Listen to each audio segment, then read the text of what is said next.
ඔයාගේ වටිනාකම තීරණය කරන තැනකට ඔයාව පත් කරගන්න එක. සහ ඒ වටිනාකම නැත්තම් ඒ වැඩේ ඉතින් නොකර ඉන්න එක. මචං මම මාර කැමති දෙයක්.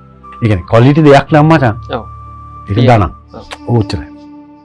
ඉර අඳ සෙවනැල්ලේ පල්ලු සුදු කෝවිල්ලේ එළවෙන වදවේ මනුසත් උද්‍යානේ කඳුලද අසරැල්ලේ සැනහි දිවිනිල්ලේ හමුවෙමු මොහොතක් අපි පරසතු යායේ හමුවෙමු මොහොතක් අපි පරසතු යායේ